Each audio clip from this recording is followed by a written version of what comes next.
여호와 우리 주여, 주의 이름이 온 땅이 어찌 그리 아름다운지요. 주의 영광이 하늘을 덮었나이다. 주의 대적으로 말미암아 어린아이들과 젖먹이들의 입으로 권능을 세우시며 이는 원수들과 보복자들을 잠잠하게 하려 하심이니이다. 주의 손가락으로 만드신 주의 하늘과 주께서 베풀어 두신 달과 별들을 내가 보오니 사람이 무엇이기에 주께서 그를 생각하시며 인자가 무엇이기에 주께서 그를 돌보시나이까. 그를 하나님보다 조금 못하게 하시고 영화와 존귀로 관을 씌우셨나이다.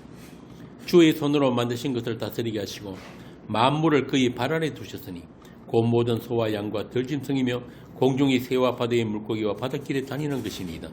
여호와의 우리 주여, 주의 이름이 온 땅에 어찌 그리 아름다운지요. 아멘. 하느님 아버지, 저희들로 하나님을 아는 복을 주심을 감사합니다. 여호와 우리 주의 이름이 온 땅에 충만한 것을 저희들로 하여금 기뻐하고 또 찬송할 수 있는 그런 복된 교회가 되게 하여 주옵소서. 우리 주 예수님 이름으로 기도합니다. 아멘. 자, 오늘 말씀은 요한복음 9장 1절부터 23절입니다. 요한복음 9장 1절에서 23절.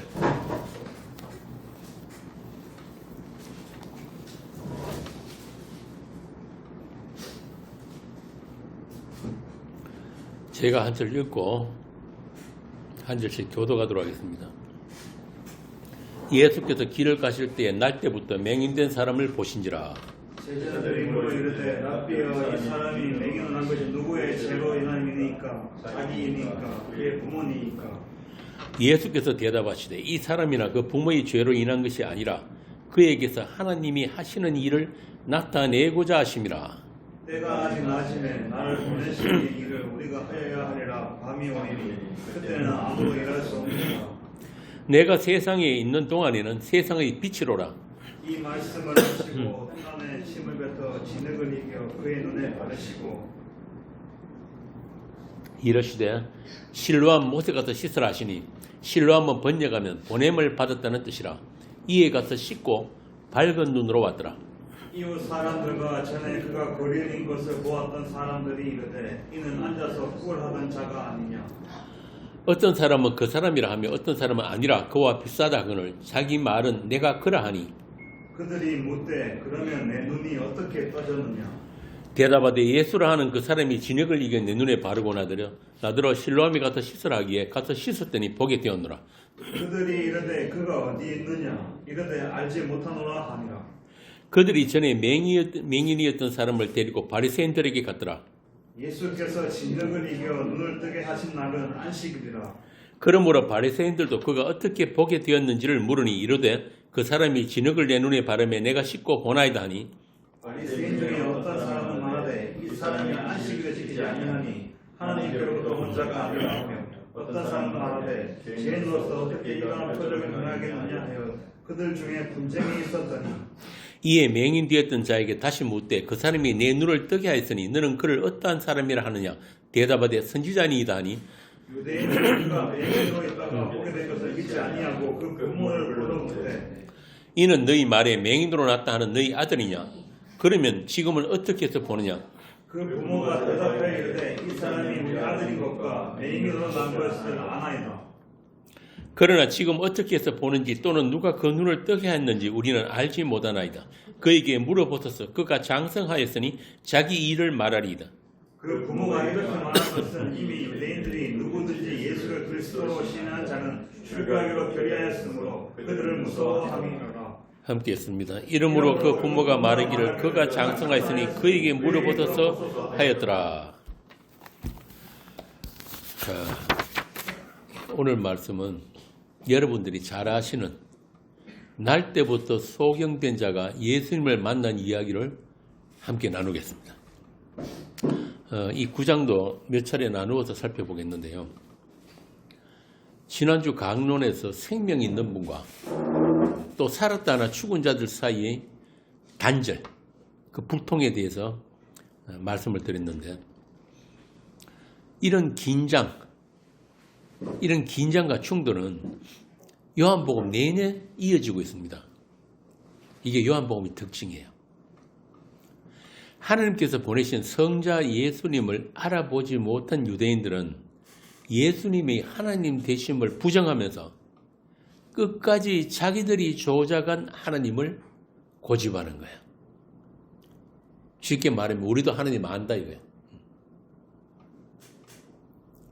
그런 유대인들에게 예수님은 대놓고 아니오를 하신 거예요. 너희들이 안다는 그 하나님은 하나님 아니라는 거예요. 그럼 하나님 아니면 뭐야? 8장 44절 읽어보세요. 너희는 너희 아비 마귀에게서 났으니 너희 아비의 욕심대로 너희도 행하고자 하느니라. 그는 처음부터 살인자요 진리가 그 속에 없으므로 진리에 서지 못하고 거짓을 말할 때마다 제 것으로 말하나니 이는 그가 거짓말쟁이요 거짓의 아비가 되었습니다. 유대인들이 아는 하나님이 누구라 그럽니까? 마귀라는 거예요. 아, 듣는 유대인들 기분 나쁘겠죠.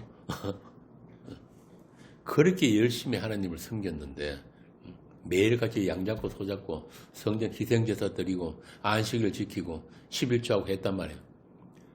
근데 그게 전부 다 헛거라고 하니까. 그러니까 유대인들도 그런 말 듣고 가만히 있지 않습니다. 뭐라고 합니까? 예수님 보고 뭐라고 그랬어요? 귀신 들렸다. 귀신 들렸다. 이런 극단적인 대결 구도 속에서 오늘 본문의 소경 이야기가 나오는 거예요. 앞서 8장에 보면은 7장과 8장 넘어가면서 중간에 뭔가 삽입된 게 있었죠. 이게 뭐예요? 간음한 여자 이야기. 여기서도 보면은 요한은 예수님과 유대인들 사이의 그 충돌 상황에 의도적으로 간음한 여인 그 이야기를 살짝 끼워놨단 말이에요. 의도적으로. 9장에서도 이 소경이 눈을 뜨게 된 그 사건도 같은 의도를 가지고 요한이 지금 기록을 해놨단 말이에요.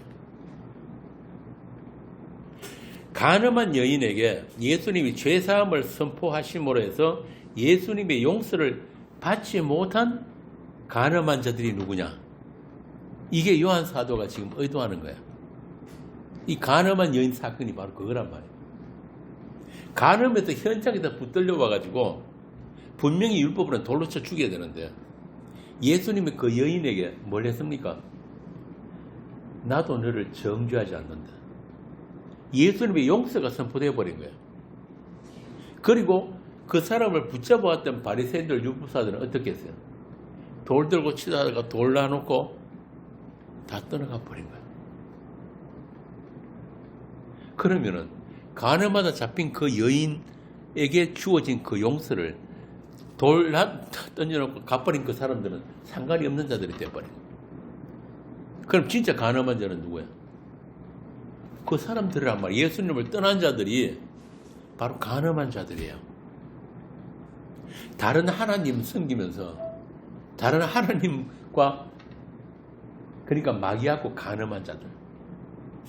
그렇게 율법을 철저히 지킨다고 하는 그들이 사실은 바로 간음한 자였다 이 말이에요. 그리고 오늘 본문에 나오는 이 날 때부터 속인된 자도 왜 이 자가 9장에 갑자기 등장을 하느냐? 이건 뭐냐면은 너희들 누가 진짜 소경이냐? 진짜 소경이 누구냐? 이걸 지금 이야기한단 말이에요. 이 날 때부터 소경인 자를 등장시켜가지고. 그래서 이 사도는 1장부터 요한복음 1장에 보면 제일 처음에 뭐가 나옵니까? 빛으로 오신 예수님.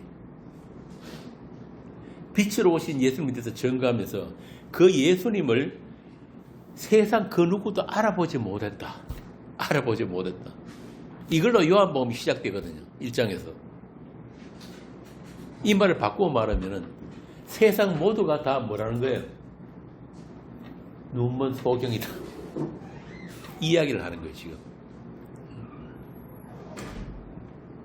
어둠이더라. 빛이 왔을 때 빛을 알아보지도 못하고 아무도 그 빛으로 나가는 자들도 없더라. 다 눈먼 소경이란 말이에요.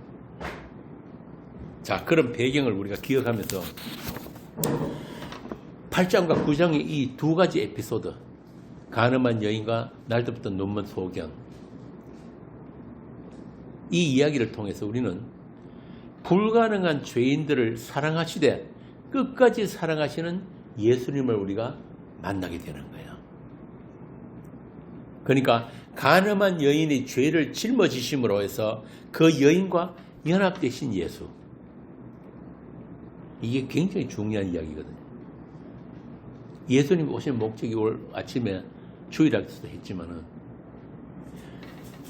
하나님과 예수님과 우리가 하나 되기 위한 것, 그게 예수님이 하시는 일이란 말이에요. 그러니까 예수님이 이 가늠한 여인의 죄를 대신 짊어지심으로 해서 그 여인과 연합되셨는데, 이 말은 다른 말로 바꾸자면은 예수님이 가늠한 자가 됐다 이 말이에요. 예수님이. 이게 다른 말로 하면 하나님의 불륜이에요. 공의로우시고 거룩하신 예수님은 절대 죄인과 함께 하시면 안 돼요. 함께 하실 수가 없는데, 이 가늠한 여인을 사랑하시고 용서하셨다는 말은 예수님이 그 가늠한 자의 자리로 내려가셨다 이 말이에요. 이게 우리와 연합이란 말이에요. 죄인과 연합.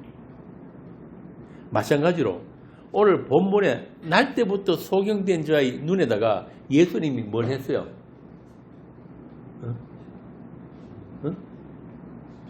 침을, 흙을 이겨가지고 침으로 이겨가지고 눈에 발라줬단 말이에요. 아니 그냥 너 눈 떠, 말씀으로 해도 충분히 고칠 수 있는데, 굳이 그렇게 예수님이 침을 묻혀가지고 흙을 이기다 발렸다는 말은 이게 예수님이 그 소경과 연합했다는 이야기예요. 연합이란 말이에요. 그렇게 연합이 되시고 대신에 주님이 뭐가 되셨다는 거예요?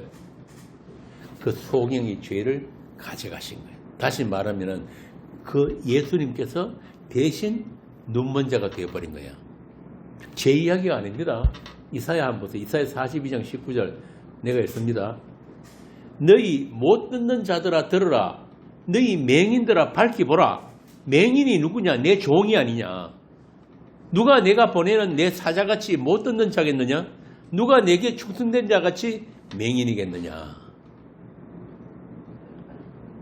그 맹인이 소경된 맹인과 연합하신 예수란 말이에요. 예수님이 맹인이 되신 거예요. 마가복음 7장에도 보면 같은 이야기를 합니다. 7장 31절에서 35절 봅시다. 마가 7장 31절 35절.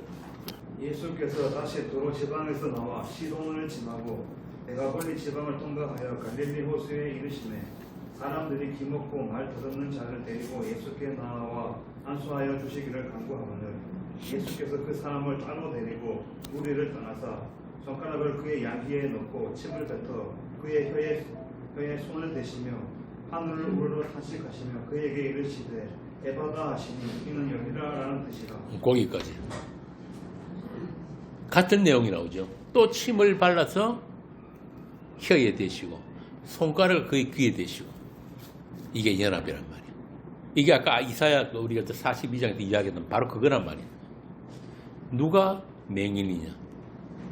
누가 못 듣는 자냐? 하나님이 보시는 시각은 모든 아담에게서 모든 자들이 못 듣는 자고 못 보는 자다 이 말이에요. 다 소경이고 다 벙어리란 말이에요. 이게 하나님 우리를 보시는 시각이에요. 예수님은 그런 못 보고 못 듣는 자들을 살려내시기 위해서 자신이 바로 소경이 되시고 자신이 귀머리가 되신다. 구원은 이렇게 전적인 그리스도의 예수 그리스도의 희생과 그분의 은혜로만 가능한 구원이다. 이 이야기입니다. 요한복음에 나오는 바리새인 율법사 같은 그런 종교인들이 예수님과 충돌을 일으킨 것도 바로 그 때문이에요. 그 사람들은 절대로 자기 자신을 소경으로, 귀머거리로, 심지어는 귀신 들린 자, 죽은 자로 절대 여기지 않았는 거예요. 우리는 아브라함의 자손이거늘 왜 우리 보고 종이라고 하느냐? 예수님도 막 대들었잖아요. 예수님이 그들 보고 뭐랬습니까? 죄를 짓는 자마다 죄의 종이라 그러니까 우리 종 아니거든. 우리 하나님 아들이거든. 그런데 예수님이 보시는 시각은 전혀 다르단 말이야. 니들이 내 말을 해도 못 알아듣는 기머거리 아니냐. 하나님이 너희들 앞에 와 섰는데도 못 알아보는 소경 아니냐 이 말이에요. 오늘날 우리가 보면은 참 어떻게 예수님을 만난 사람들이 그렇게도 완악하고 강팍할 수 있느냐. 어쩌면 그렇게도 예수님 말씀을 말귀를 알아듣지 못하냐 하겠지만은 사실은 이게 그들만의 문제가 아니라는 것을 우리는 잘 알고 있잖아요. 그들만 특별히 마음이 나쁘고 그렇게 강팍한 그런 악당들이 아니라 선악과를 따먹은 죄인들을 대표해서 불려나온 자들이다. 그들은. 다시 말해서 우리 안에 있는 죄성들, 죄로 말미암아서 하나님을 알아보지 못하게 된 그 단절의 상태, 하나님의 은혜를 극구 거부하고 자기 의로, 자기 가능성으로 구원에 이르려고 하는 죄인들의 속성을 잘 보여준 사람들이 바로 이 성경에 기록되어 있는 바리새인들, 율법사들, 그런 유대인들이란 말이에요. 세상적인 그런 관점에서 보면은 그 바리새인들이나 율법사만큼 착한 사람들 없습니다. 그만큼 경건한 사람들 없어요. 우리는 그 사람들 따라가지도 못해요. 일부러 하나님께서, 예수님께서 그런 자들을 등장시켜가지고 본인이 예수님께서 이 땅에 오셔서 하실 일이 무엇인가를 가르쳐주기 위해서 그 역할을 하는 사람들이 그들이란 말이에요. 이렇게 모든 인간들은 예수님을 오해할 수밖에 없는, 아니 미워할 수밖에 없는 그런 몸을 갖고 있어요. 우리 몸이 그런 몸이란 말이에요. 여러분 진짜 예수님 사랑합니까? 한번 생각해 보세요. 여러분이 진짜 사랑하는 게 뭐예요? 자기 몸이지 뭐. 우리는 자기밖에 사랑할 수 없는 한계를 가지고 있단 말이에요. 제가 그 며칠 전에 카페에 그 글을 올렸는데 읽으신 분들은 있겠지만 예수 믿는다는 게 뭐냐? 과연 우리가 예수 믿는다는 게 가능한 일인가? 작년부터 대전 모임을 시작해가지고 대전 모임의 제목이 뭐예요?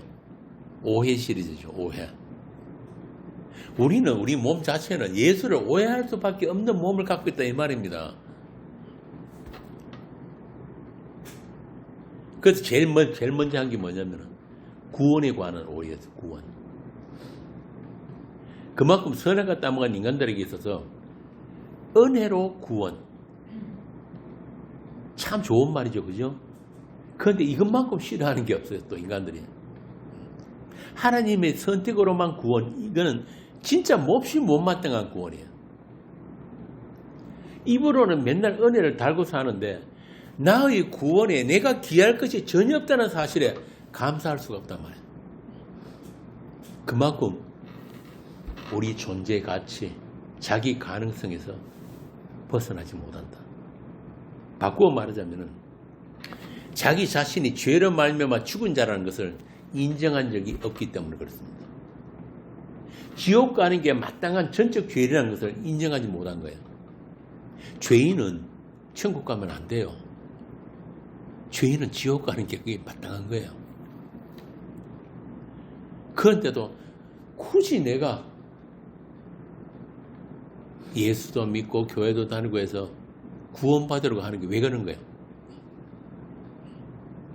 왜 꼭 구원받아야 돼? 이태 씨, 왜 꼭 구원받아야 돼?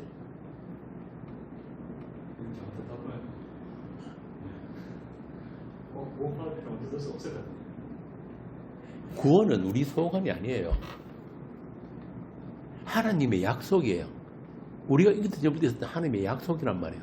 그 약속이 대상이 된 자들에게 실행되는 게 그게 구원이에요. 그런데 구원의 목적은 뭐냐면은 우리 보고 지금부터 살기 좋은 곳에서 영원히 사는 게 이게 구원의 목적이 아니라 그 하나님의 영광과 성자 예수님의 그 사랑과 그 은혜를 찬송하기 위해서, 그게 에베소 1장 3절부터 나오는 그 이야기란 말이에요. 그 은혜의 영광을 찬송하기 위한 구원이에요. 그래서 우리가 알고 있는 그 구원관과 완전히 다르단 말이에요. 이걸 있는 그대로 솔직히 이야기하면 아마 세상 교회에 나올 사람 거의 없을 거예요. 성경은 모든 인간을 죄와 허물로 죽었다. 그래서 하나님을 알 수도 없고 찾을 수도 없는 상태에서 악한 영의 지배를 받고 있었다. 다른 말로 진노의 자식들이다. 이렇게 이야기합니다. 그런 우리를 그리스도의 죽으심과 부활 안에서 함께 살리셨다. 바꾸어 말하면 너희는 은혜로 구원을 받은 것이라. 이게 에베소 2장 1절부터 10절 사이에 나오는 말씀이에요. 자격 없고 능력 없다. 그러니까 너희들이 구원은 하나님의 약속일 뿐이다. 너희들이 소원이나 너희들의 노력이나 너희들의 열심하고는 상관없는 거란 이야기예요. 이렇게 하나님의 뜻은 우리 구원이 목적이 아니라 예수 그리스도의 주대심, 에베소 1장 10절에 보면 하늘과 땅에 있는 것이나 모든 것들이 그리스도 예수 안에서 다시 통일되기 위함이라 그러거든요. 그 예수 그리스도의 그 주대심과 그의 은혜의 영광을 찬송하는 것, 이게 구원의 목적이에요. 여기에 우리 선한 의지 또는 우리의 믿음, 이런 것들이 끼어들 여지가 전혀 없단 말이에요. 우리의 선택이나 우리가 예수를 믿어서 구원받은 게 아니다. 그래서 찬송은 이런 하나님의 일방적이고 무조건적인 선택을 알게 될 때 나오는 찬송이에요. 자신에게서 구원의 근거를 하나라도 찾아보려는 시도가, 이게 바로 탐심, 종교, 2000년 교회가 만들어낸 인본의 신학이라는 것들이에요. 그 대표적인 게 뭐냐면 알미니안주의, 페라기우스, 요즘 말로 하면 이 카톨릭, 이렇게 바로 인간 중심의 종교인데, 뭐 불교를 비롯해 다른 종교는 말할 것도 없는데 그 사람들이 지금 하고 있는 게 다 뭐예요? 저 청도 우무사 가면은 사진이 있는데 제가 보고 참 그거 보고 야 이거구나 싶었어요. 절에 비구니들, 그 우무사 거기는 여성 불교 대학이 있거든요. 거기 여성 대학인데 그 비구니들하고 순지들이 같이 합창단을 만들어서 노래하고 있더라고. 아니 하나님 그 은혜의 영광을 찬송해야 될 사람들이 그 비구니들하고 순지들이 같이 모여서 찬송을 하고 있더라고. 이게 뭐냐면은 종교 다원주의란 거. 종교 다원주의. 그 다원주의 중심에 뭐가 있느냐? 인간이 있는 거예요. 인간. 모든 인간들이 공유할 가치가 바로 뭐냐면은 인본이란 말이에요. 인본.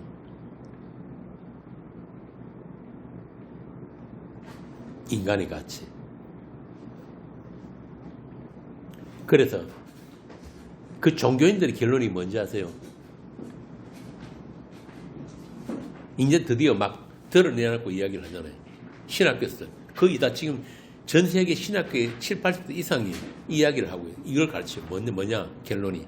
지옥은 없다. 지옥 없다. 지옥 없다.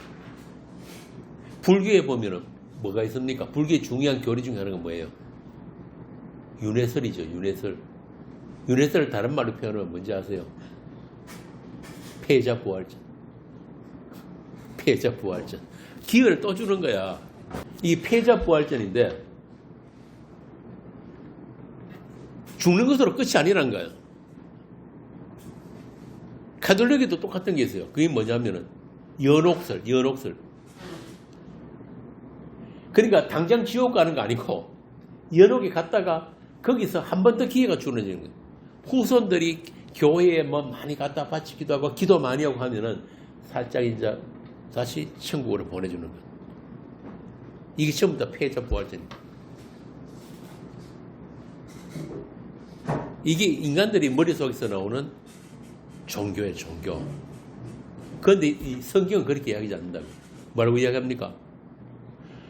히브리서 한 번 죽는 것은 정해진 것이요. 그 후에는 심판이 있다. 심판이 있다. 그런데도 끝까지 안 믿고 싶은 거야. 그런데 그런 이야기 많이 하잖아요. 죽어봐야 알지. 죽어봐야. 이번 그 담력 모험의 주제가 하느님 나라인데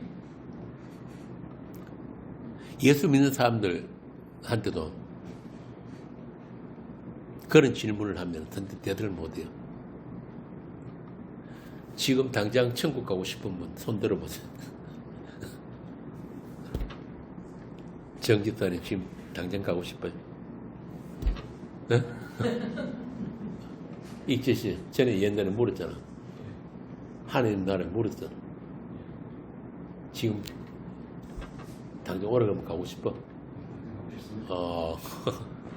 역시 우리 교회들은 수준이 달라요. 참 그런데 문제는 그런 그 종교화된 이 기독교에서부터 개혁을 해서 나왔다고 하는 이 개신교조차도 이미 다시 그런 인본의 인간 중심의 그런 신학에 장악된 지가 오래란 말이에요. 이 세상 교회 여러분들 다 다녀보셔도 알겠지만 그들이 말하는 은혜, 믿음, 상급 이런 것들은 그 바탕이 뭐냐면 인간의 자유의지, 선행, 또 믿음이라는 그 행위가 반드시 전제되어 있어요.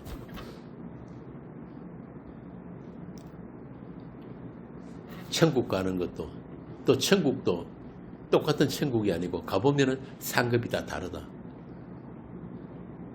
그럼 그 밑바탕이 뭐가 있는 거예요? 결국은 내 하기 나름입니다. 심지어 교회가 아니면 하나님 아무 일도 하실 수 없다는 게 오늘날 개혁신학이야. 신학도 그렇게 가르친다고.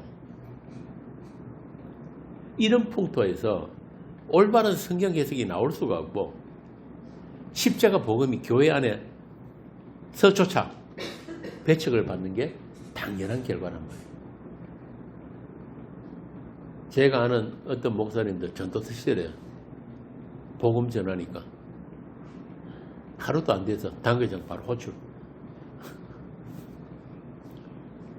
나 앞으로 그런 짓 하지 마. 이게 오늘날 세상 교회라니까.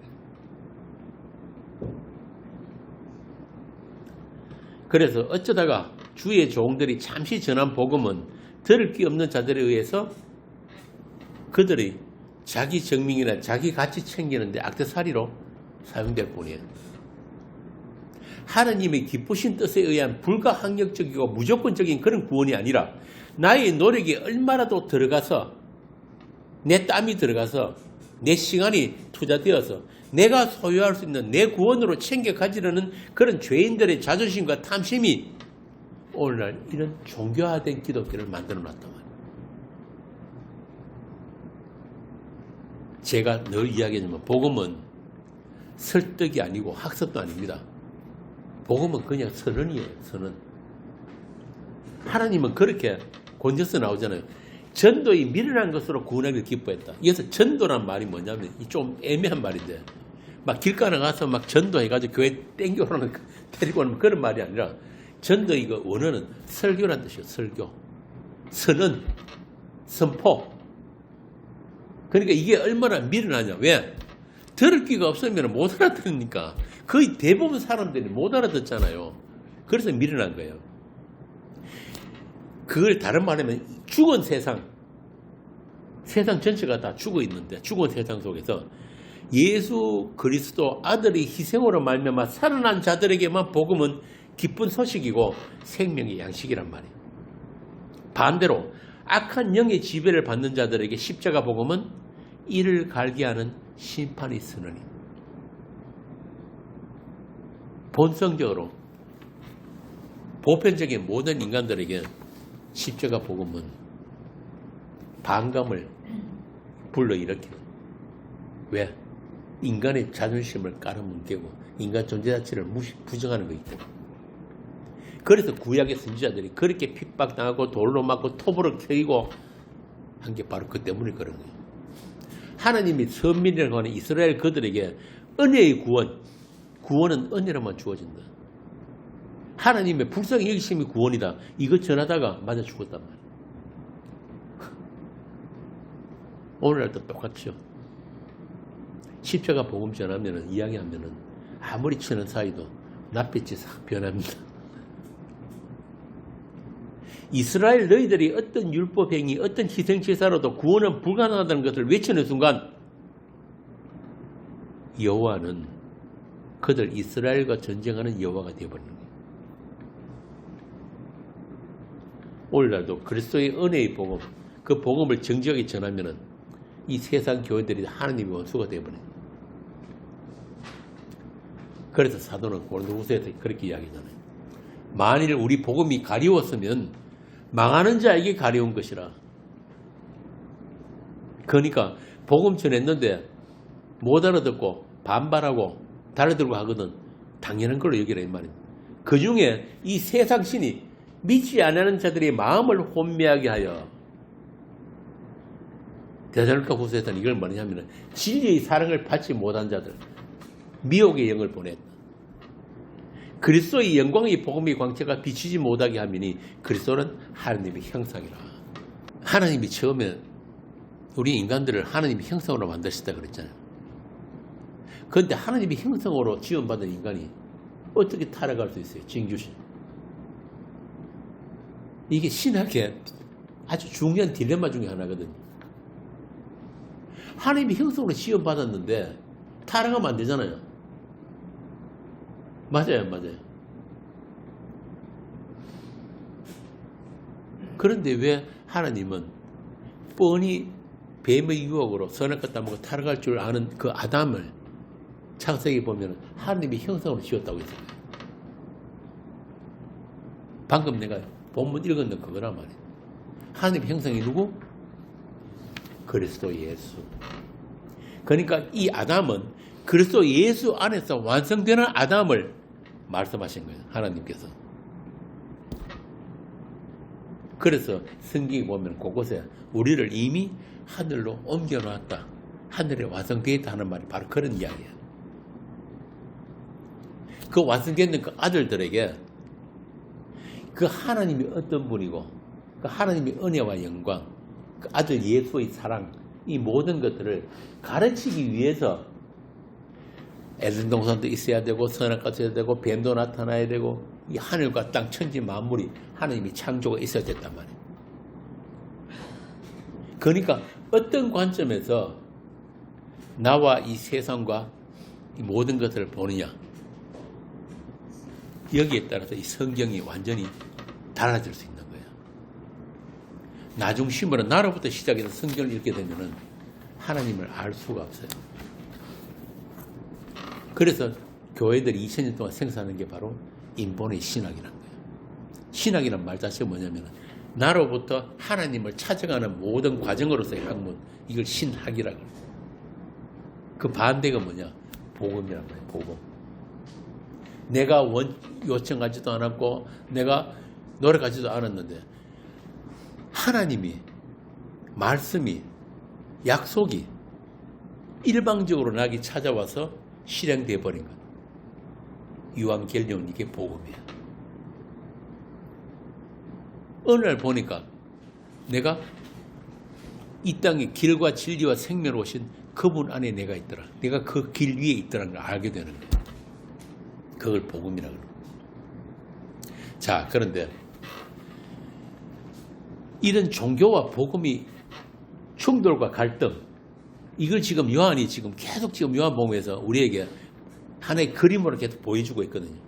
그런데 이러한 충돌과 갈등은 이 세상 끝날까지 계속 이어진단 말이에요.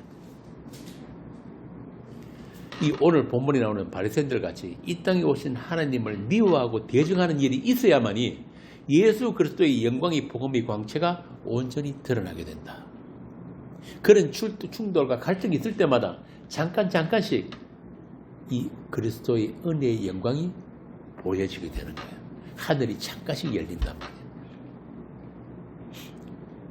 그러므로 우리는 우리의 지식이나 우리의 성도됨이나 우리 교회 그 자체를 증거하는 것이 아니라, 전하는 게 아니라 오직 십자가 지신 그리스도의 주되신 것과 또 예수를 위해서 우리가 모든 이들의 종된 것을 전해야 한다. 성경에 보면 서로 사랑하라 사랑하라 그러죠. 이걸 사람들이 제대로 못 알아듣는 사람, 귀 없는 자들이 사랑하라 그러니까 우리 세상 일반적으로 하는 그런 사랑인 줄 알고 길에서 밥도 퍼주고 뭐 온갖 거 뭐 광원들 찾아다니고 불사람들 찾아다니고 온갖 거 다 하잖아요. 그런데 진짜 사랑은 그런 게 아니라 제가 방금 말씀드린 이 본문 말씀같이 예수 그리스도의 주되신 것, 그분이 하나님이고 그분이 주님이십니다. 그분께서 다 십자가로 다 이루셨습니다. 그거 전하고 또 그걸 전하기 위해서 우리가 모든 이들이 종된 것, 이것이 진짜 사랑이란 말이에요.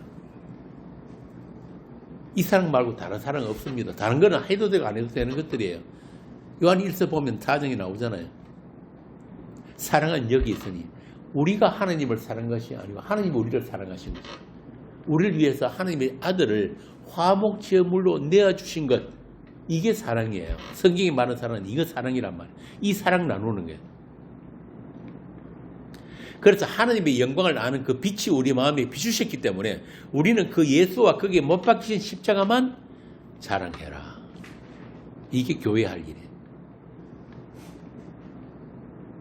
내가 아니요, 나는 아니요, 그리스도가 사시는 성도의 삶에는 그런 자기 부인의 믿음이 선물로 주어지게 된다. 그래서 아까 우리 희한테도 이야기했는데 인생이 참 재미도 없고 살맛도 안 나는 인생이지만은 그게 생명길로 오신 예수님과의 동행이에요. 그건 우리가 해도 되고 안 해도 되는 게 아니라 예수와 동행하는 주님과 한 멍에를 맨 성도라면은 반드시 그 길을 갈 수밖에 없다는 이야기예요. 우리 본향을 향하는 그 길을, 그렇게 그 길은 만만치는 않지만은 그 고난이 없이는 우리 안에 있는 그 하나님 나라를 누릴 수가 없다. 그래서 우리가 원하든 원치 않든 주께서 띠 띄워가지고 어떤 띠? 믿음이라는 띠, 말씀이라는 띠, 하나님의 사랑이라는 그 띠로 꽁꽁 묶어가지고 우리의 목적지가 아닌 하나님의 목적지로 우리를 끌고 가시는 거예요. 이현주 집사님은 천국 가면 어떤 천국 가고 싶어요?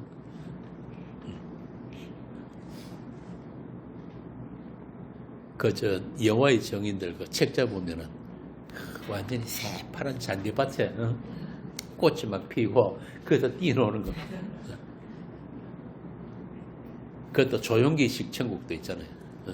천국 가니까 온 화장실이 전부 다 변기부터 금이고 수백 명 되는 맨션에 살고. 그러면은 그런 천국 그러면 오두막 사는 사람은 그 뭐야?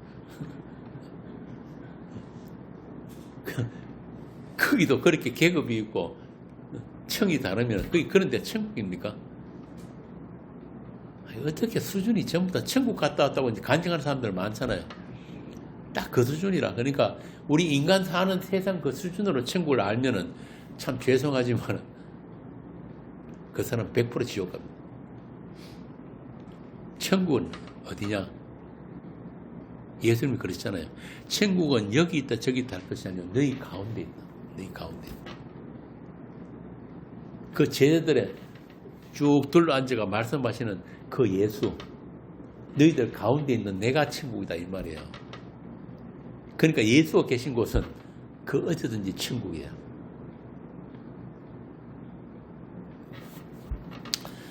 자, 이제 오늘 본문에서 말씀하시는 이 땅에 오신 하나님, 천국을 몰고 오신 그 하나님, 그 은혜의 구원에 대해서 한 절씩 한번 살펴봅시다. 여기 1절에 보니까 예수께서 길 가실 때 날 때부터 소경된 사람을 보신지라. 누가 보셨다는 거예요? 예수님 보셨다는 거예요. 소경은 못 보니까. 소경이 예수님을 볼 수는 없잖아요. 예수님이 먼저 소경을 보셨단 말이에요. 이렇게 이 사건 자체도 그냥 우연히 일어난 일이 아니에요. 예수님이 그를 찾아가셔가지고 발생시킨 사건이에요.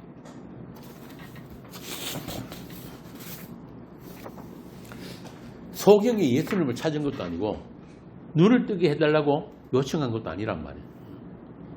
이게 앞서 말씀드린 그 죄의 권세 아래 갇힌 죄의 종들, 그 소경들의 현실이 바로 그런 거예요. 예수님이 그냥 내버려 두시면 끝이에요. 그게 심판이란 말이에요. 그래서 이 복음서에 보면은 마태, 마가, 누가, 요한 이 복음서에 보면은 죄인들의 상태를 보여주는 그런 사람들이 많이 나타나잖아요. 그 대표적인 게 오늘 나오는 소경, 귀머거리, 벙어리, 중풍병자, 또 그 누굽니까? 38년 된 병자, 손도 하나 꼼짝 못하는 병자, 또 귀신 들린 자, 이런 사람들이 등장하는 게 다 그들이란 말이에요. 그들이 다 우리의 상태가 어떠한지를 보여주는 역할이다. 자, 그런데 여기서 제자들이 예수님께 묻습니다. 2절 한번 읽어보세요. 제자들이 물어 이르되 답시어 이 사람이 맹인으로 난 것이 누구의 죄로 인함이니까 자기니까 그의 부모니까. 자, 왜 이렇게 질문을 했을까요? 이 당시 그 유대인들도 하나님을 안다고 하면서도 그 주위에 둘러서 있는 이방 나라들, 이방 종교, 그런 데 무리들이 있었어요. 그래서 이런 질문이 나왔단 말이에요. 그러니까 마치 불교 그 윤회설 같이 전생에 죄를 많이 지으면은 다음 생애에 이런 소경 같은 고난을 겪게 된다. 이게 전부 다 인과.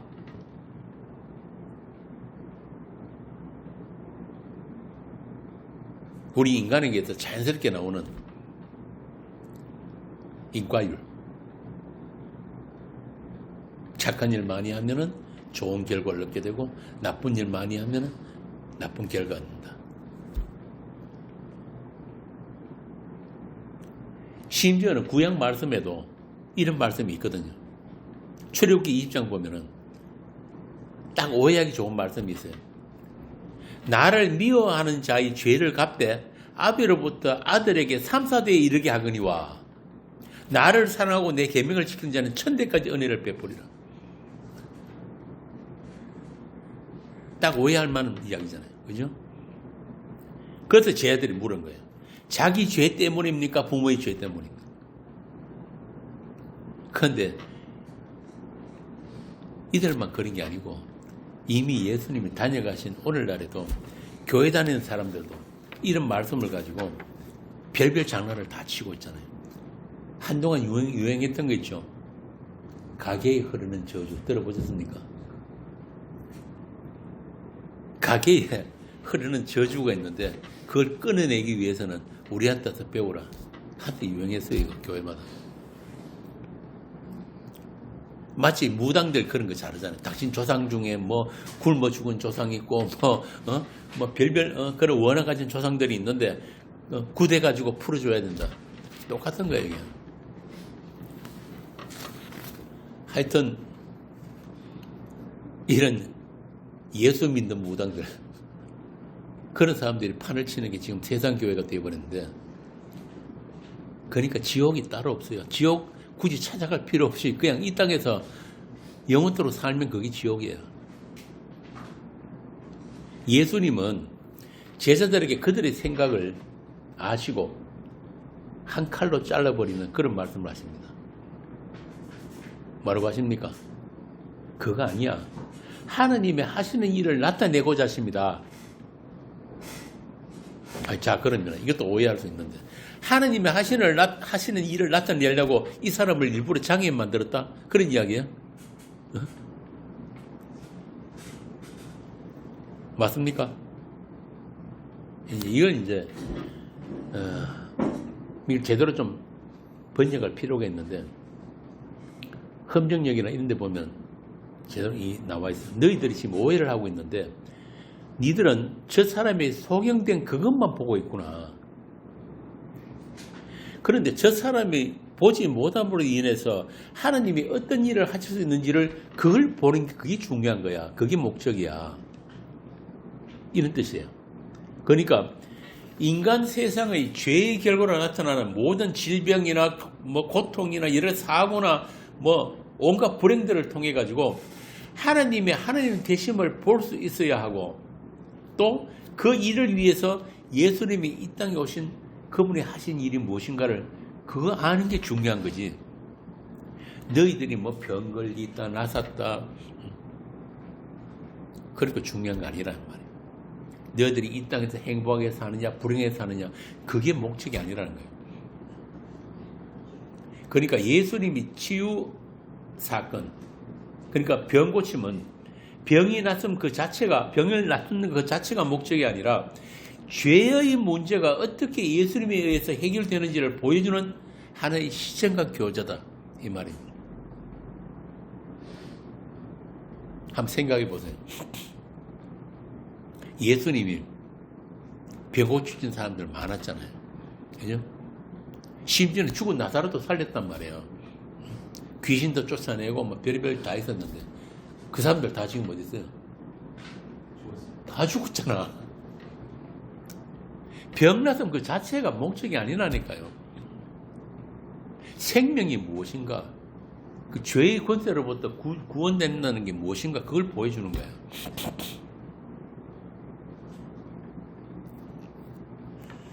한마디로 예수님은 하나님의 뜻, 하나님과 약속하신 그 일에만 관심이 있어요. 그런데 제 아들은 지금 그게 아니란 말이에요. 제 아들은 지금 저 사람이 어떻게 저기 소경이 되고 저 사람 죄가 뭐냐, 어떻게 하면은 저 사람이 소경돼서 나을 수 있느냐, 우리가 어떻게 하면은 지금보다 좀 더 나은 삶을 살 수 있을까, 이게 제 아들의 관심이고요. 자, 그러면은 하나님의 그 뜻은 뭐냐, 하나님의 약속이 뭐냐.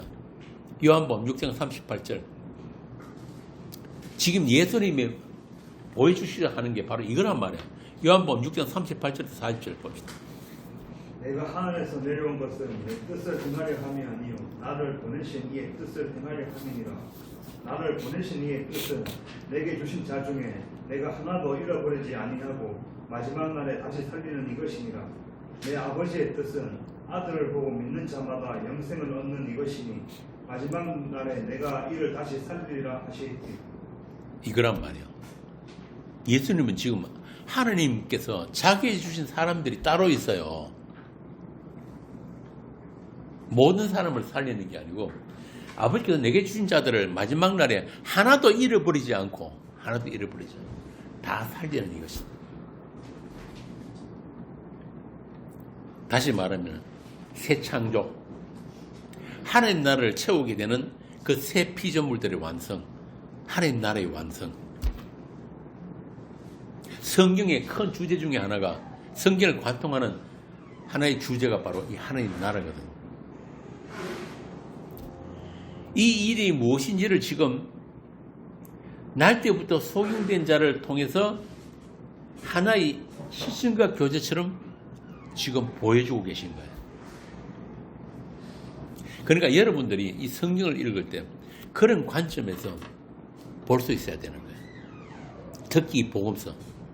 예수님이 말씀만 하셔도 충분히 고칠 수 있는 그런 병들을 일부러 침을 바르고 흙을 이겨가지고 눈에 갖다 붙이고 또 실로암까지 가서 씻고 오라고. 그래서 여기 보면 일부러 괄로 딱 쳐가지고 실로암은 보내심을 받았다는 뜻이랑 친절히 설명까지 붙여놨죠.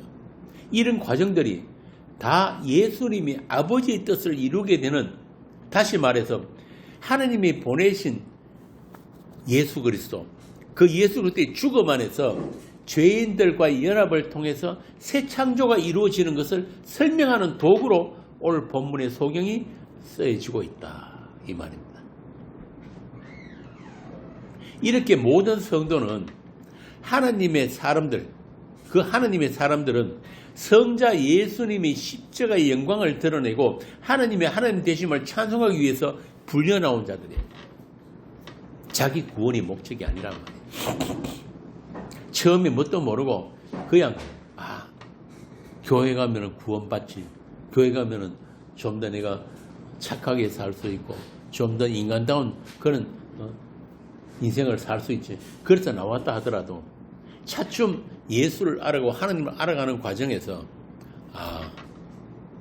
나는 내 구원을 위해서 사는 자가 아니라 그 하나님의 은혜의 영광, 예수님이 하시는 그 일, 그분을 증거하기 위한 인생이구나.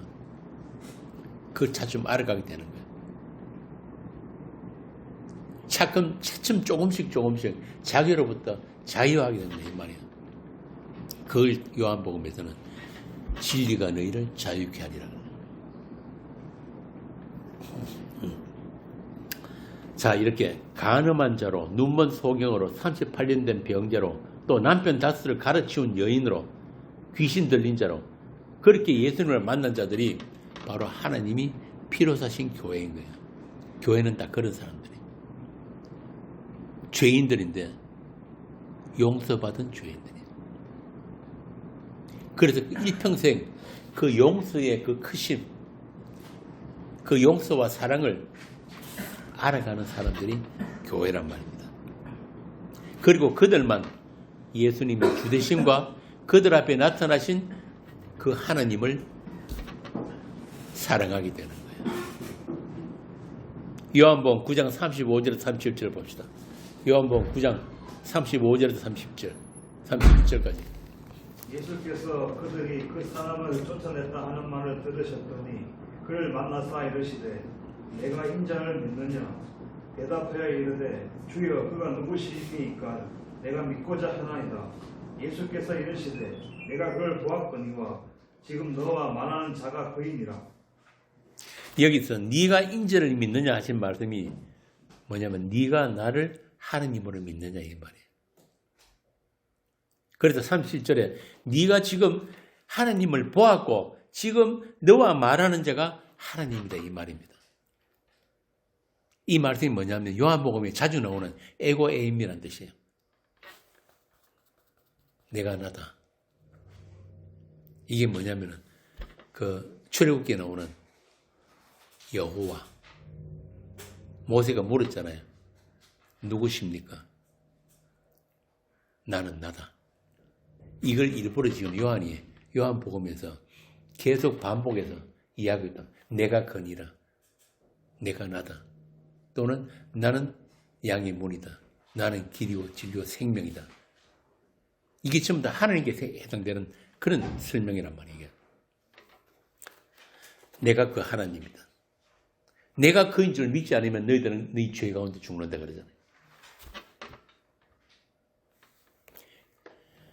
이렇게 예수님은 자신이 구약에서부터 선지자들을 통해서 예언된 그 메시아, 그 하나님이신 것을 요한은 이런 사건들을 통해서 반복적으로 우리에게 강조하고 있는 거예요. 8장에서 간음한 여인에게 용서를 선포하신 것이나 자신을 또 세상의 빛을 하시고 자신에게 있는 그 생명을 너희들에게 주시겠다는 그 말씀, 그리고 8장 25절에 나오는 처음부터 너희에게 말하여 온 그 하나님이라고 하시고 이제 9장에서 그 하나님이 하시는 일을 가르치시기 위해서 날 때부터 성인된 자가 등장하는 거예요. 그래서 하나님께서 보내신 자가 하시는 일과 또 그분에 의해서 보내심을 받은 자, 바로 이 소경이죠.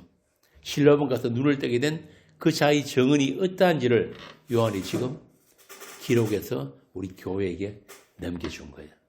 너희들도 똑같이 보내심을 받은 자다 그 말이에요. 그래서 7절에 일부러 괄호를 딱 쳐가지고 실로암이란 단어의 의미까지 설명을 해놨다 그 말입니다. 그리고 그것도 굳이 안식일에 일어난 일, 38년 된 병자 오신 것도 안식일이었잖아요. 이것도 굳이 안식일날 주께서 이런 일들을 일으키시는 거예요. 그렇게 함으로 해서 바리새인들의 시비와 공격의 근거를 삼아가지고 예수님은 하나님으로부터 보내심을 받은 자가 아니라는 주장을 하는 것을 일부러 대비시켜서 보여준단 말이에요. 예수님이 일으키시는 사건에는 반드시 그런 어둠의 역할을 하는 자들이 반드시 나타나야 되는 거예요. 그래서 오늘날도 여러분들이 그 누군가의 복음을 전하고 나면 반드시 그런 반발, 그런 핍박, 그런 공격이 반드시 있어줘야 되는 거예요. 그런데 문제는 그거 안 하려고 교회가, 목사들이 사람들에게 맞춤 복음을 전하다 보니까 오늘날 기독교가 이렇게 되어버린 거예요.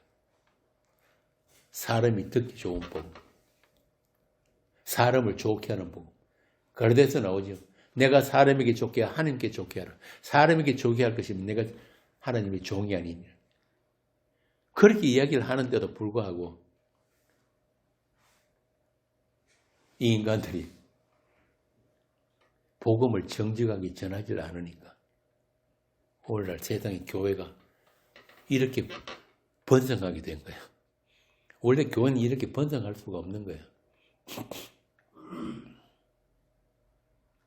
그래서 요한이 지금 일부러 예수님이 일으키신 사건 앞에 반드시 그 예수님을 공경하는 자들을 등장시켜가지고 과연 복음이란 무엇인가를 우리에게 이야기를 하고 있단 말이에요. 그래서 하나님께 보내심을 받은 자를 아는 것은 그분에 의해서 눈을 뜨게 된 자들만 알게 되는 새로운 세계다. 이것이 결론이에요. 그리고 그렇게 눈을 뜨게 된 자들은 또한 그분에 의해서 보내심을 받아 그분이 하나님 되심을 증거하게 된다는 것이 요한복음 9장의 내용이에요. 그래서 다음 주에 이어서 눈을 뜨게 된 자와 본다고 하는 그 소경들과의 충돌에 대해서 몇 차례 걸쳐서 다시 계속 나누게 될 것입니다. 오늘 본문에서 우리의 죄가 되셔서 우리와 연합하시고 하느님의 일을 우리가 하여야 하리라고 하신 그 예수님의 말씀이 이 땅을 살아가는 우리에게 믿음과 능력과 기쁨이 되기를 빕니다. 이렇게 우리를 하나님의 동력자로 부르신 그 은혜의 사역을 잘 감당하는 교회가 될 수 있기를 기도합시다. 기도하겠습니다. 하느님 아버지, 지렁이 같은 야곱을, 하나님마저 쏘기로 했던 야곱을 이스라엘이 되게 하신 그 하나님의 은혜와 용서와 사랑을 찬송합니다. 우리의 있음은 오직 그 하나님의 은혜와 하나님 되심인 것을 잊지 말게 하여 주옵소서. 하나님의 형상이신 그리스도 안에서 거룩하고 흠이 없는 아들들이 되게 하셨사오니 인생을 사는 동안에도 우리 주님만 사랑하고 주님만으로 행복할 수 있는 그런 성도들이 되게 하여 주옵소서. 이 땅에서부터 하나님 나라를 살아가는 우리가 되게 하여 주옵소서. 우리 주 예수님 이름으로 기도합니다.